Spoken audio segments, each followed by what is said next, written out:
পুরো পৃথিবীকে বলা হয় এটাই তোমাদের শেষ রমজান। এরপর আসমান থেকে আর কোনোদিন রহমতের বৃষ্টি ঝরবে না, কোনোদিন আর মসজিদে তারাবি হবে না। তখন কেমন হবে এই পৃথিবীর অবস্থা? কল্পনা নয়, এমন একটা রমজান সত্যিই আমাদের জন্য অপেক্ষা করছে, যে রমজানে মানুষ এক ফোঁটা পানি আর এক মুঠো খাবারের জন্য কুকুরের মতো কাড়াকাড়ি করবে। শুকিয়ে যাওয়া ফোরাত নদীর বুকে ভেসে উঠবে সোনার পাহাড়, আর সেই সোনা নিয়ে কাটাকাটি করে মরবে হাজারে হাজারে মানুষ। যেদিন আকাশে মেঘ জমবে কিন্তু এক ফোঁটা বৃষ্টি পড়বে না, যেদিন মসজিদের মিনারগুলো দাঁড়িয়ে থাকবে কিন্তু ভেতরে সিজদা করার মতো কোনো মানুষ থাকবে না। আজ আমরা প্রবেশ করতে যাচ্ছি কিয়ামতের ঠিক আগের সেই ভয়ঙ্কর, গুমোট আর হাহাকারে ভরা পৃথিবীর শেষ রমজানে, যে কাহিনী শুনলে আপনার রাতের ঘুম হারাম হয়ে যাবে, আর মনে হবে, ইস, যদি জীবনে আর একটা মাত্র সিজদা দেওয়ার সুযোগ পেতাম। পৃথিবীর বয়স তখন একেবারে শেষ প্রান্তে এসে দাঁড়িয়েছে। চারপাশের দুনিয়াটা আজকের মতো এত সুন্দর আর সাজানো গোছানো নেই।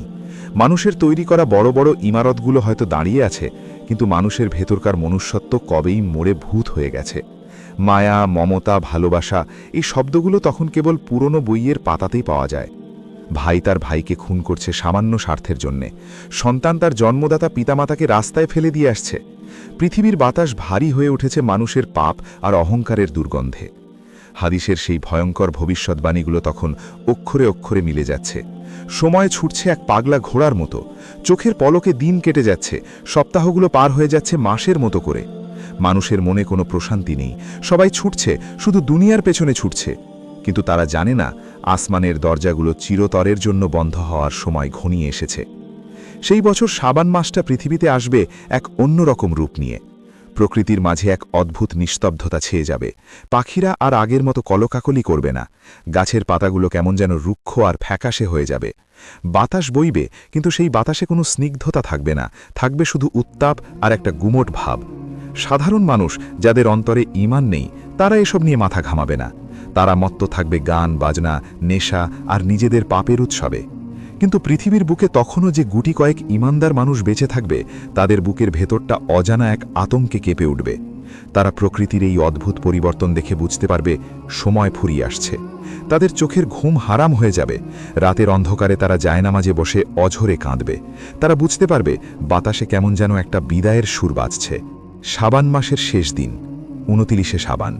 পশ্চিম আকাশে সূর্যটা যেন আজ বড় বেশি ক্লান্ত। লাল টকটকে হয়ে সূর্যটা ঢলে করছে দিগন্তের ওপারে। যারা মুমিন তারা অধীর আগ্রহে তাকিয়ে আছে আকাশের দিকে, রমজানের চাঁদের আশায়। কিন্তু আকাশ জুড়ে এক অদ্ভুত ঘোলাটে ধুলোর স্তর।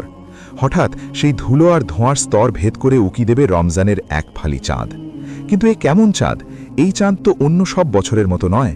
এই চাঁদ স্বাভাবিকের চেয়ে একটু বেশিই বাঁকা, আর তার আলোটা রূপালী নয়, বরং কেমন যেন রক্তিম, লালচে, যেন আসমান ফুপিয়ে ফুপিয়ে কাঁদছে পৃথিবীর এই করুণ দশা দেখে। এই সেই শেষ চাঁদ, পৃথিবীর ইতিহাসে শেষবারের মতো উদিত হওয়া রমজানের চাঁদ। চাঁদ দেখার পর মুমিনদের অন্তরে আনন্দের বদলে এক চাপা হাহাকার তৈরি হবে।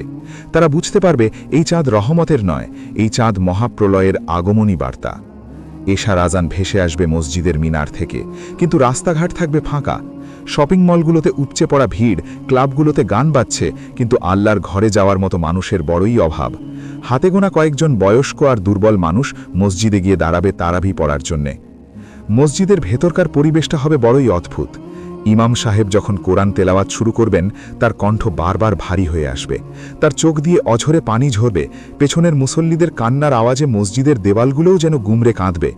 তারা কেউ কাউকে কিছু বলবে না, কিন্তু সবার আত্মাই যেন ফিসফিস করে একে অপরকে বলবে, ভাই, এটাই হয়তো আমাদের জীবনের শেষ তারাবি। আগামী বছর এই চাঁদ আর আমাদের জন্য উঠবে না। প্রথম সেহরির সময় ঘনিয়ে আসবে, কিন্তু সেহরি খাওয়ার মতো কোনো আয়োজন থাকবে না। পৃথিবীতে তখন চলছে চরম দুর্ভিক্ষ আর খরা। মাসের পর মাস ধরে আকাশ থেকে এক ফোঁটা বৃষ্টি পড়েনি। ফসলের মাঠগুলো ফেটে চৌচির হয়ে আছে, নদী নালা শুকিয়ে গেছে। এক ফোঁটা বিশুদ্ধ পানির জন্য মানুষের মাঝে চলছে খুনোখুনি। মুমিন বান্দারা সেহরির সময় উঠে বসবে। তাদের সামনে হয়তো থাকবে শুধু এক গ্লাস ঘোলাটে পানি আর একটা শুকনো খেজুর। তাই খেয়ে তারা রোজার নিয়ত করবে। চারপাশের অবিশ্বাসী মানুষেরা তাদের দেখে উপহাস করবে, ঠাট্টা করে বলবে, এই না খেয়ে থেকে কি লাভ? তোদের ঈশ্বর কি তোদের খাবার পাঠাচ্ছে? মুমিনরা কোনো উত্তর দেবে না। তারা শুধু আকাশের দিকে তাকিয়ে চোখের পানি ফেলবে আর আল্লাহর কাছে সবর চাইবে। প্রথম রোজা, দিনের বেলা সূর্যের তেজ যেন আকাশ থেকে আগুন হয়ে ঝরে পড়বে। রোজা রাখাটা মানুষের জন্য হয়ে দাঁড়াবে জ্বলন্ত কয়লা হাতে রাখার মতো কঠিন। তৃষ্ণায় বুকের ছাতি ফেটে যাবে, ঠোঁট শুকিয়ে কাঠ হয়ে যাবে। তার উপর চারপাশের অবিশ্বাসী মানুষদের অত্যাচার আর অবিচার। ঈমান ধরে রাখাটাই তখন সবচেয়ে বড় চ্যালেঞ্জ হয়ে দাঁড়াবে। রমজানের প্রথম 10 দিন রহমতের দশক, কিন্তু পৃথিবীর কোথাও রহমতের কোনো চিহ্ন দেখা যাবে না। চারিদিকে শুধু হাহাকার, মৃত্যু আর রক্তের গন্ধ। হাদিসের বর্ণনা অনুযায়ী ফোরাত নদীর পানি ততদিনে পুরোপুরি শুকিয়ে গেছে। নদীর বুক চিরে বেরিয়ে এসেছে এক বিশাল স্বর্ণের পাহাড়। পৃথিবীর মানুষের চোখ তখন সেই স্বর্ণের দিকে। মানুষ ভুলে গেছে রমজানের কথা, ভুলে গেছে রোজার কথা। সেই সোনা দখল করার জন্য শুরু হয়ে গেছে এক ভয়াবহ যুদ্ধ। লাখে লাখে মানুষ মারা পড়ছে, রক্তে ভেসে যাচ্ছে প্রান্তর। আর মুমিনরা দূর থেকে এই ধ্বংসলীলা দেখছে আর নীরবে চোখের পানি ফেলছে। তারা দিন গুনছে, কারণ তারা জানে এই রমজান সাধারণ কোনো রমজান নয়। এই রমজানের মাঝামাঝি সময়ে এমন কিছু ঘটতে চলেছে যা পুরো পৃথিবীর হিসাব নিকাশ পাল্টে দেবে। আসমান থেকে এমন এক বিকট আওয়াজ আসার কথা রয়েছে যা মানুষের কানের পর্দা ফাটিয়ে দেবে, কলিজা কাঁপিয়ে দেবে। রমজানের 10ম দিন পার হয়ে যাচ্ছে। মুমিনদের অপেক্ষার প্রহর যেন শেষ হতে চাইছে না। আবহাওয়া ক্রমশ আরও ভয়ঙ্কর রূপ নিচ্ছে। বাতাস মাঝে মাঝেই থমকে যাচ্ছে। রাতের বেলা আকাশের তারারা যেন নিজেদের জায়গা পরিবর্তন করছে। একটা অজানা আতঙ্ক, একটা মহাপ্রলয়ের পূর্বাভাস ধীরে ধীরে গ্রাস করছে পুরো পৃথিবীকে। সামনে আসছে রমজানের সেই ভয়ঙ্কর মাঝামাঝি সময়। রহমতের 10টি দিন পার হয়ে গেল, কিন্তু পৃথিবীর বুকে রহমতের এক ফোঁটা শিশিরও ঝরল না। আসমান থেকে বৃষ্টির বদলে ঝরছে যেন অদৃশ্য আগুন। দিনগুলো এক একটা পাহাড়ের মতো ভারী হয়ে উঠেছে। সূর্যের আলো আর আগের মতো সোনালি নেই, কেমন যেন তামাটে আর রুক্ষ হয়ে গেছে। রমজানের 11তম দিন থেকে শুরু হলো মাগফিরাত বা ক্ষমার দশক, কিন্তু পৃথিবীর মানুষের মাঝে ক্ষমা চাওয়ার কোনো তাড়না নেই। তারা নিজেদের পাপের সাগরে এমনভাবে ডুবে আছে যে আসমানের দিকে তাকানোর সময়টুকুও তাদের নেই। ফোরাত নদীর সেই সোনার পাহাড়কে কেন্দ্র করে রক্তের বন্যা বয়ে যাচ্ছে। প্রতিদিন হাজার হাজার লাশ পড়ছে, কিন্তু কেউ থামছে না। সবাই অন্ধ, সবাই বধির। কেবল সেই গুটি কয়েক মুমিন বান্দা যারা ছেঁড়া পোশাকে, শুকনো মুখে আর তৃষ্ণার্ত বুকে রোজা রেখে চলেছে, তারাই কেবল বুঝতে পারছে সময় শেষ হয়ে আসছে। দিন গড়িয়ে রমজান এগিয়ে চলল তার মাঝামাঝি সময়ের দিকে। 13 এবং 14 তারিখের দিকে পৃথিবীর আবহাওয়া এক অদ্ভুত এবং ভয়ঙ্কর রূপ ধারণ করতে শুরু করবে। বাতাস হঠাৎ করে একদম বন্ধ হয়ে যাবে, গাছের একটা পাতাও নড়বে না। সমুদ্রের ঢেউগুলো যেন আছড়ে পড়তে ভুলে যাবে। পাখিরা তাদের বাসায় চুপচাপ লুকিয়ে পড়বে। এমনকি রাস্তার অবলা প্রাণীগুলো অজানা এক আতঙ্কে কান খাড়া করে থাকবে। পুরো পৃথিবী জুড়ে এক অস্বাভাবিক দম বন্ধ করা নিস্তব্ধতা নেমে আসবে। এই নিস্তব্ধতা কোনো শান্তির নিস্তব্ধতা নয়, এটি হলো মহা কোনো ঝড়ের পূর্ব লক্ষণ। অবশেষে আসবে সেই ভয়ঙ্কর রাত, 15ই রমজানের রাত। দিনটি হবে শুক্রবার। মুমিনরা হাদিসের পাতা থেকে আগেই জেনেছিল রমজানের মাঝামাঝি যদি শুক্রবার পড়ে, তবে সেই রাতে বা ভোরে আসমান থেকে এক প্রলয়ঙ্করী আওয়াজ বা সাইহা আসবে। তাই সেই রাতে মুমিনদের চোখে এক ফোঁটাও ঘুম থাকবে না। তারা তাদের ঘরের দরজা জানালা শক্ত করে বন্ধ করে দেবে। কোনো ছিদ্র থাকলে তা কাপড় দিয়ে আটকে দেবে, যাতে বাইরের কোনো আলো বা শব্দ সরাসরি ভেতরে আসতে না পারে। তারা উজু করে পবিত্র হয়ে নিজেদের স্ত্রী সন্তানদের নিয়ে যায় নামাজে বসে পড়বে। প্রতিটি সেকেন্ড তাদের কাছে মনে হবে এক একটা যুগের মতো দীর্ঘ। অন্যদিকে অবিশ্বাসী আর পাপাচারীরা এই ভয়ঙ্করত্ব সম্পর্কে কিছুই জানবে না। তারা হয়তো ক্লান্ত হয়ে ঘুমিয়ে পড়বে অথবা মত্ত থাকবে তাদের রাতের উৎসব আর পাপ কাজে। পৃথিবী তখন দুটি ভাগে বিভক্ত, একদল আল্লাহর ভয়ে কাঁপছে আর একদল অহংকারে মাটিতে পা রাখছে না। রাত গভীর হতে থাকবে, সেহরির সময় পার হয়ে যাবে। মুমিনরা সামান্য পানি দিয়ে রোজা শুরু করে আল্লাহর জিকিরে মশগুল থাকবে। ফজরের ওয়াক্ত ঘনিয়ে আসছে। পূর্ব আকাশে আলো ফোটার কথা, কিন্তু আজ যেন আকাশও ভয়ে গুটিসুটি মেরে আছে। ঠিক এমন সময় হঠাৎ আসমান চিরে নেমে আসবে এক বিকট, কান ফাটানো, কলিজা কাঁপানো আওয়াজ। এই আওয়াজ কোনো বোমার নয়, কোনো বজ্রপাতের নয়। এটি এমন এক মহাজাগতিক আওয়াজ যা পৃথিবীর বুকে কোনো কান কোনো দিন শোনেনি। আওয়াজকে এতই তীব্র আর ভয়ঙ্কর হবে যে পুরো পৃথিবী যেন থরথর করে কেঁপে উঠবে। মুহূর্তের মধ্যে এক ভয়ঙ্কর বিভীষিকা নেমে আসবে পৃথিবীর বুকে। যারা ঘুমিয়েছিল এই বিকট আওয়াজে তারা আতঙ্কে লাফিয়ে উঠবে, কিন্তু ভয়ে তাদের রক্ত জমে যাবে। যারা দাঁড়িয়েছিল তারা জ্ঞান হারিয়ে মাটিতে লুটিয়ে পড়বে। মানুষের কানের পর্দা ফেটে রক্ত বের হতে শুরু করবে, নারীদের গর্ভপাত হয়ে যাবে। ভয়ে আতঙ্কে মানুষ পাগলের মতো এদিক ওদিক ছুটতে চাইবে, কিন্তু তাদের পা যেন মাটির সাথে আটকে যাবে।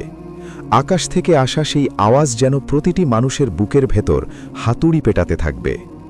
কিন্তু মুমিনরা এই আওয়াজ শোনার সাথে সাথেই সেজদায় লুটিয়ে পড়বে। তারা তাদের কান শক্ত করে চেপে ধরবে এবং কাঁদতে কাঁদতে পড়তে থাকবে সেই পবিত্র জিকির, সুবহানাল কুদ্দুস, সুবহানাল কুদ্দুস, রব্বুনাল কুদ্দুস। পবিত্র তিনি, অতি পবিত্র তিনি, আমাদের রব অতি পবিত্র। তাদের বুক ভয়ে কাঁপবে ঠিকই, কিন্তু তাদের ঈমান তাদের রক্ষা করবে।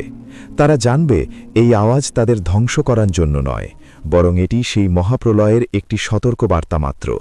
সেজদায় পড়ে থাকা অবস্থায় তাদের চোখ দিয়ে অঝরে পানি ঝরবে।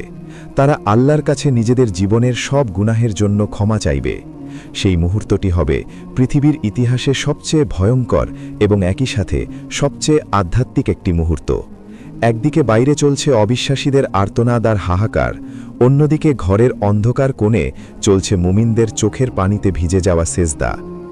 আওয়াজটি কতক্ষণ স্থায়ী হবে কেউ জানবে না, হয়তো কয়েক মিনিট, হয়তো আরও বেশি, কিন্তু সেই সামান্য সময়ই পৃথিবীর চেহারা পাল্টে দেওয়ার জন্য যথেষ্ট হবে।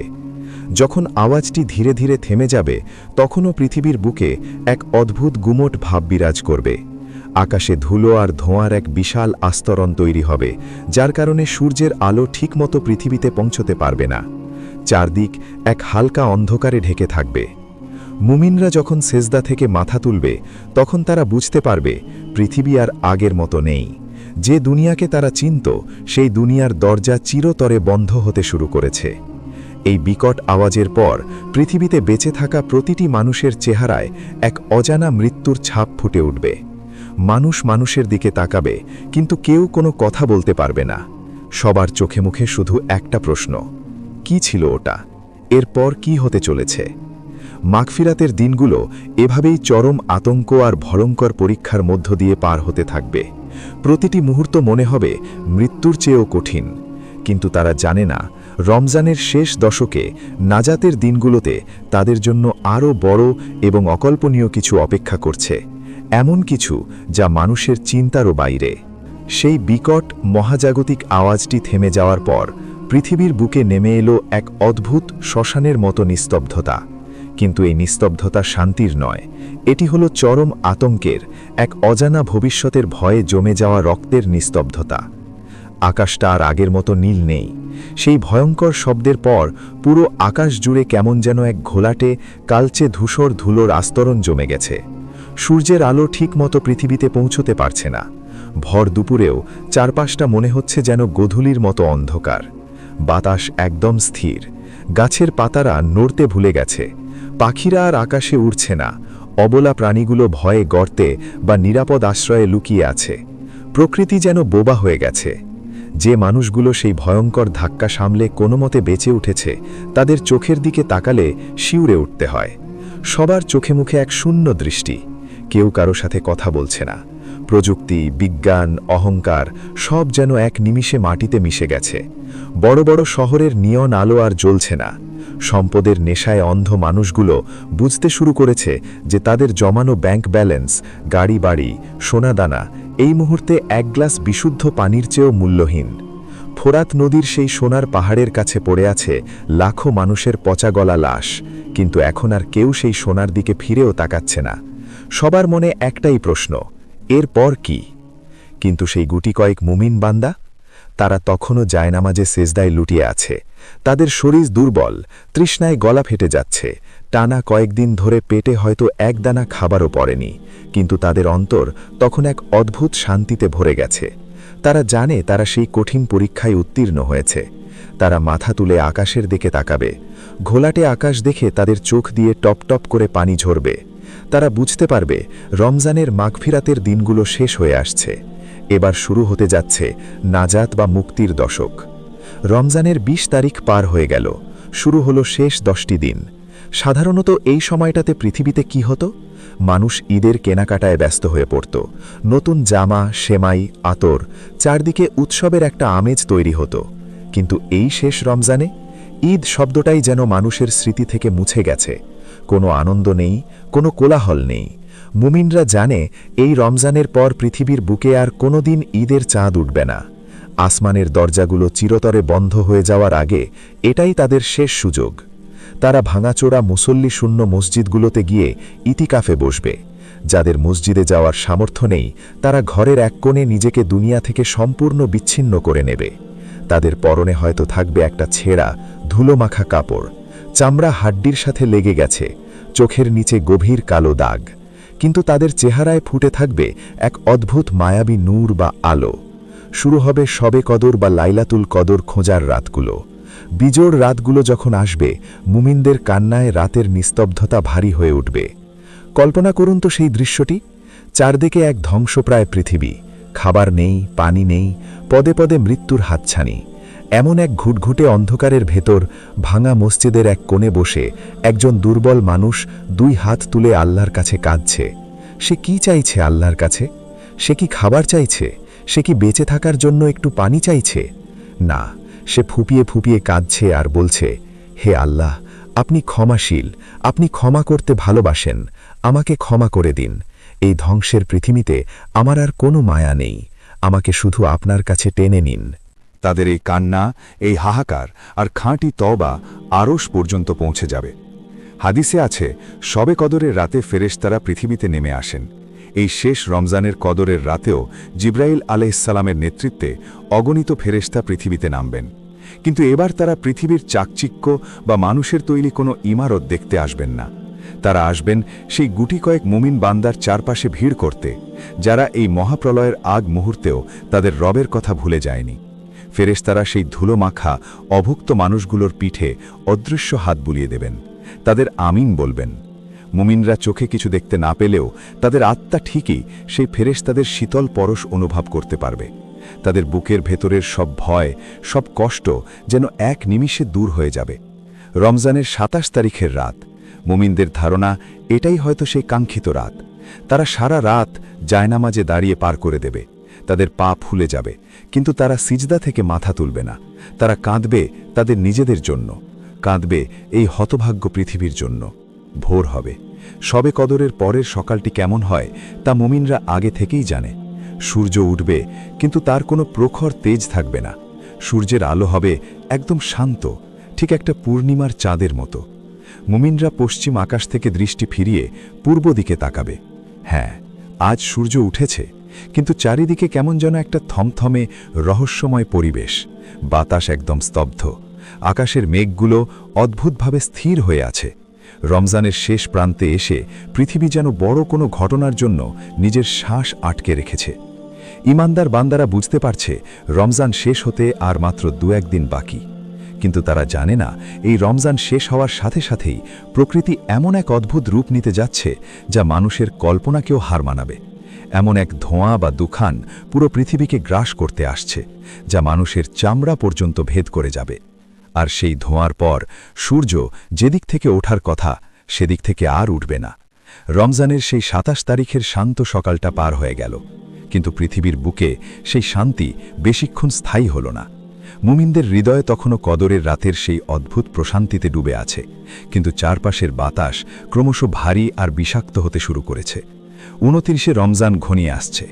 সাধারণত এই দিনটিতে পশ্চিম আকাশে ঈদের চাঁদ দেখার জন্য মানুষের চোখে একটা আনন্দ আর উত্তেজনা থাকে।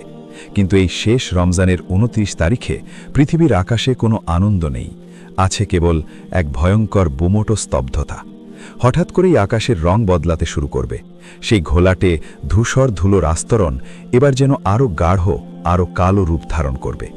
পশ্চিম আকাশে সূর্যটা যখন ডুবতে যাবে, তার রং দেখে মনে হবে যেন একটা বিশালাকার রক্তের গোলা পশ্চিম দিগন্তে ঢলে পড়ছে। সূর্য ডুবে যাওয়ার পর আকাশ পুরোপুরি অন্ধকারে ছেয়ে যাবে। কোনো তারা উঠবে না, কোনো চাঁদের আলো থাকবে না। সবাই অপেক্ষা করছে, কিন্তু পশ্চিম আকাশে ঈদের চাঁদের কোনো দেখা মিলবে না। অবিশ্বাসীরা, যারা এতদিন ধরে চরম ক্ষুধা, তৃষ্ণা আর আতঙ্কে দিন পার করছিল, তারা আরও হতাশ হয়ে পড়বে। তারা বুঝতে পারবে না প্রকৃতি তাদের সাথে কি খেলা খেলছে। আর মুমিনরা, তারা বুঝতে পারবে এই রমজান ২৯ দিনে শেষ হচ্ছে না, তাদের আরও একদিন রোজা রাখতে হবে, ৩০শে রমজান। কিন্তু সেই রাতটি আর সব রাতের মতো হবে না। রাত গভীর হওয়ার সাথে সাথে পৃথিবীর তাপমাত্রা হঠাৎ করেই খুব অস্বাভাবিকভাবে বাড়তে শুরু করবে, অথবা কোনো কোনো অঞ্চলে এমন হাড় কাঁপানো শীত নামবে যা মানুষ এর আগে কখনো অনুভব করেনি। বাতাস একেবারেই বন্ধ হয়ে যাবে, দম বন্ধ করা এক পরিবেশ তৈরি হবে চারদিকে। ফজরের আজানের সময় পার হয়ে যাবে, মুমিনরা সেহেরি খেয়ে যায় নামাজে বসে আছে। তারা অপেক্ষা করছে পূর্ব আকাশে সূর্যের আলো ফোটার। ঘড়ির কাঁটা ঘুরছে, 1 ঘন্টা, 2 ঘন্টা, 3 ঘন্টা পার হয়ে যাচ্ছে, কিন্তু পূর্ব আকাশে কোনো আলো ফুটছে না। সকাল 6টা বাজছে, ঘুটঘুটে অন্ধকার। সকাল 8টা বাজছে, চারদিকে রাতের চেয়েও গভীর অন্ধকার।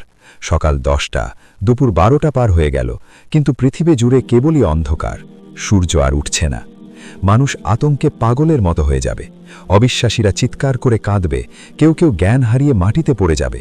তারা বুঝতে পারবে না কি হচ্ছে। বিজ্ঞানীরা তাদের যন্ত্রপাতির দিকে তাকিয়ে অবাক হয়ে বসে থাকবে।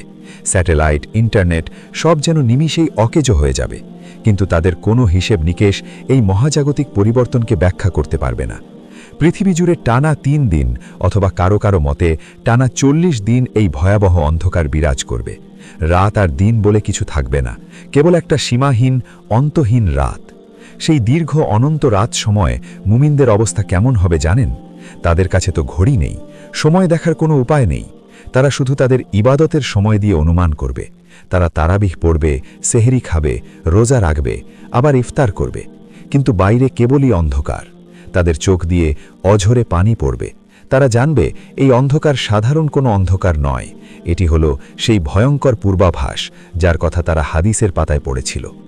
এই দীর্ঘ অন্ধকার রাতের সময় আকাশ থেকে এক অদ্ভুত ধোঁয়া বা দুখান পুরো পৃথিবীকে গ্রাস করে ফেলবে। এই ধোঁয়া কোনো সাধারণ ধোঁয়া নয়, এটি এতই তীব্র হবে যে অবিশ্বাসীদের চামড়া ভেদ করে শরীরের ভেতরে প্রবেশ করবে। তাদের শরীর ফুলে যাবে, তারা ব্যথায় আর্তনাদ করবে, কিন্তু মৃত্যু তাদের স্পর্শ করবে না। আর মুমিনদের জন্য এই ধোঁয়া হবে কেবল একটা সাধারণ সর্দির মতো। তারা শুধু একটু হাঁচি বা কাশি দেবে, কিন্তু তাদের কোনো বড় ক্ষতি হবে না। ধোঁয়ায় আচ্ছন্ন, অন্ধকারে ডোবা এই পৃথিবীতে মুমিনরা কেবল একটাই কাজ করবে, সিজদায় পড়ে থাকা আর খাঁটি তওবা করা। তারা জানবে তওবার দরজা চিরতরে বন্ধ হয়ে যাওয়ার আগে এটাই তাদের শেষ সুযোগ। তারা ফুপিয়ে ফুপিয়ে কাঁদবে আর বলবে, হে আমাদের রব, আমাদের রক্ষা করুন, আমাদের ক্ষমা করে দিন, আমরা কেবল আপনারই মুখাপেক্ষী। সেই দীর্ঘ অনন্ত রাত পার হতে থাকবে। মানুষের বুকের ভেতরের আতঙ্ক চরম সীমায় পৌঁছাবে। অবশেষে সেই দীর্ঘ অন্ধকার রাতের অবসান ঘটতে শুরু করবে। আকাশ কিছুটা পরিষ্কার হতে শুরু করবে, ধোঁয়ার আস্তরণ কিছুটা হালকা হবে। সবাই স্বস্তির নিঃশ্বাস ফেলার চেষ্টা করবে। তারা ভাববে এবার হয়তো সূর্য পূর্ব দিক থেকে উঠবে। তারা পূর্ব আকাশের দিকে তাকিয়ে থাকবে সেই পরিচিত আলোর আশায়, কিন্তু না। হঠাৎ পশ্চিম আকাশে এক অদ্ভুত লাল আভা দেখা যাবে। মানুষ অবাক হয়ে পশ্চিম দিকে তাকাবে, আর তখনই পশ্চিম দিগন্ত চিরে একেবারে ধীর গতিতে বিশাল আকার ধারণ করে উদিত হবে সেই সূর্য। যে সূর্য কোটি কোটি বছর ধরে পূর্ব দিক থেকে উঠত, সেই সূর্য আজ প্রথমবারের মতো পশ্চিম দিক থেকে উঠছে। এই দৃশ্য দেখে পুরো পৃথিবীর মানুষ স্তব্ধ হয়ে যাবে। অবিশ্বাসীরা ভয়ে চিৎকার করে মাটিতে লুটিয়ে পড়বে। তারা বুঝতে পারবে তাদের অহংকার, তাদের অবিশ্বাস সব শেষ হয়ে গেছে। তওবার দরজা এইমাত্র চিরতরের জন্য বন্ধ হয়ে গেল। পশ্চিম দিগন্ত চিরে যখন সেই বিশাল রক্তিম সূর্যটা উদিত হল, পৃথিবীর সময় যেন সেখানেই থমকে দাঁড়াল। কোটি কোটি মানুষ যারা এতদিন বিজ্ঞান, প্রযুক্তি আর নিজেদের বুদ্ধির অহংকারে মত্ত ছিল, তাদের মুখ দিয়েও অজান্তেই বেরিয়ে এলো আর্তনাদ। সূর্যটা পশ্চিম দিকে কিছুটা উপরে উঠবে, ঠিক দুপুর গড়িয়ে গেলে সূর্য যেমন থাকে ততটা উঠবে। এরপর সেটি আবার পশ্চিম দিকেই অস্ত যাবে, কিন্তু সেই অল্প কিছুক্ষণ সময়ের মধ্যেই পৃথিবীর ভাগ্য চিরতরের জন্য লেখা হয়ে যাবে।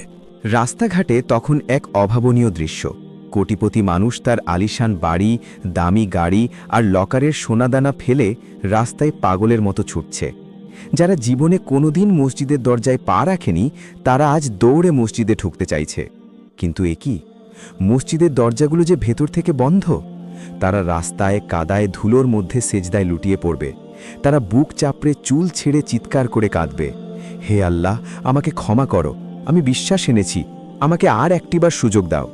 কিন্তু না, আসমানের দরজা ততক্ষণে চিরতরের জন্য বন্ধ হয়ে গেছে। তওবার দরজা, যা আদম আলাইহিসসালামের সময় থেকে এই দিনটি পর্যন্ত খোলা ছিল, তা সজোরে বন্ধ করে দেওয়া হয়েছে। আল্লাহ রাব্বুল আলামিন আগেই জানিয়ে দিয়েছিলেন যেদিন পশ্চিম দিক থেকে সূর্য উঠবে সেদিন আর কারো নতুন করে আনা ঈমান বা তওবা কবুল করা হবে না। ফেরেশতারা তাদের কলম তুলে নিয়েছেন, কালির দাগ শুকিয়ে গেছে। এখন রাস্তায় পড়ে কোটি মানুষের এই বুক ফাটা আর্তনাদ, এই সেজদা, এই কান্না, সব অর্থহীন, সব মূল্যহীন। আসমান থেকে আর কোনো রহমতের দৃষ্টি তাদের থেকে পড়বে না। তারা বুঝতে পারবে তাদের বাঁচার আর কোনো পথ নেই। কিন্তু সেই মুমিনরা যারা এই ভয়ঙ্কর শেষ রমজানের প্রতিটি দিন অনাহারে, তৃষ্ণায় আর আতঙ্কে রোজা রেখেছিল, আল্লাহ তার প্রিয় বান্দাদের এই চরম ধ্বংসলীলা আর ভয়াবহতা আর বেশি দিন দেখতে দেবেন না। কিয়ামতের সেই মূল ভয়ঙ্কর রূপটা মুমিনদের উপর দিয়ে যাবে না। হঠাৎ করেই ইয়েমেন বা সিরিয়ার দিক থেকে এক অদ্ভুত, স্নিগ্ধ আর শীতল বাতাস বইতে শুরু করবে। সেই বাতাসের সুবাস হবে মেশক বা কস্তুরীর চেয়েও 1000 গুণ বেশি সুগন্ধি। চারদিকের এই হাহাকার আর লাশের গন্ধের মাঝে এই সুবাতাস মুমিনদের আত্মাকে জুড়িয়ে দেবে। সেই বাতাস এসে প্রতিটি ঈমানদার মানুষের শরীরে স্পর্শ করবে। যাদের অন্তরে সরিষার দানা পরিমাণও ঈমান আছে, এই বাতাস তাদের বগলের নিচ দিয়ে আলতো করে বয়ে যাবে। আর সাথে সাথে কোনো কষ্ট ছাড়া, কোনো যন্ত্রণা ছাড়া একটা সুন্দর শান্তির ঘুমের মতো করে মুমিনদের রূহ বা আত্মা শরীর থেকে বের হয়ে যাবে। যে মুমিন বান্দাটি হয়তো জায়নামাজে বসে তসবিহ পড়ছিল, সে সেভাবেই শান্তির হাসি মুখে নিয়ে ঢলে পড়বে। যে হয়তো তার ক্ষুধার্ত সন্তানকে বুকে জড়িয়ে বসেছিল, মা এবং সন্তান দুজনেই পরম শান্তিতে চিরতরে ঘুমিয়ে পড়বে। পৃথিবীর বুক থেকে আল্লাহ বলার মতো শেষ মানুষটিও বিদায় নেবে। আর পৃথিবীতে পড়ে থাকবে কেবল নিকৃষ্টতম মানুষেরা, যাদের অন্তরে বিন্দু পরিমাণ ঈমান নেই। মুমিনদের মৃত্যুর পর এই অবিশ্বাসী মানুষগুলোর ওপর নেমে আসবে কিয়ামতের আসল বিভীষিকা। কোরআনের পাতাগুলো তারা খুলবে, কিন্তু দেখবে ভেতরটা একদম সাদা, একটি অক্ষরও নেই। মানুষের অন্তর থেকে কোরআনকে আসমানে তুলে নেওয়া হবে। কাবা ঘরকে ভেঙে চুরমার করে দেবে ইথিওপিয়ার এক ব্যক্তি। মানুষ পশুর মতো রাস্তায় ব্যভিচারে লিপ্ত হবে। কোনো লজ্জা, কোনো ভয়, কোনো ধর্ম কিছুই অবশিষ্ট থাকবে না। আর এই নিকৃষ্টতম মানুষদের ওপরই একদিন হঠাৎ সিংগায় ফু দেওয়া হবে। শুরু হবে মহাপ্রলয়। আমার ভাই, আমার বোন, একটু চোখটা খুলুন, একটু তাকান চারপাশের পৃথিবীর দিকে। আমাদের সময় কি খুব বেশি বাকি আছে? আজ সকালে যখন আপনি ঘুম থেকে উঠেছেন, সূর্যটা কিন্তু আজও পূর্ব দিক থেকেই উঠেছে। এর মানে কি জানেন? এর মানে হলো আমার রবের তওবার দরজা আজও খোলা আছে। তিনি আজও অপেক্ষা করছেন তার এই অবাধ্য বান্দাটা কখন ফিরে আসবে। আমরা কেন এতটা অহংকারী হয়ে গেলাম? সামান্য কয়েক টাকার জন্য, একটা ক্ষণস্থায়ী দুনিয়ার মোহের জন্য আমরা আমাদের রবের সিজদা ছেড়ে দিচ্ছি। যে চোখ দিয়ে আমরা আজ এই ভিডিও দেখছি, সেই চোখ তো একদিন মাটিতে মিশে যাবে। যে শরীর নিয়ে আমরা এত অহংকার করি, সেই শরীর তো একদিন পোকামাকড়ের খাবার হবে। আমি আপনাদের পায়ে হাত দিয়ে বলি, প্লিজ ওই ভয়ঙ্কর শেষ রমজানের জন্য অপেক্ষা করবেন না। যেদিন তওবার দরজা বন্ধ হয়ে যাবে, সেদিন সারা পৃথিবীর সব সম্পদ আল্লাহর রাস্তায় বিলিয়ে দিলেও আপনার এক ফোঁটা চোখের পানির কোনো দাম থাকবে না। আপনার রব আপনাকে ডাকছেন, ফিরে আসুন। যে অবস্থায় আছেন, যত গুনাহি করেছেন, আজ এখুনি জায়নামাজে দাঁড়িয়ে যান। 2 ফোঁটা চোখের পানি ফেলে বলুন, আল্লাহ, আমি ভুল করেছি, আমাকে মাফ করে দাও। বিশ্বাস করুন, তিনি আপনাকে জড়িয়ে ধরবেন।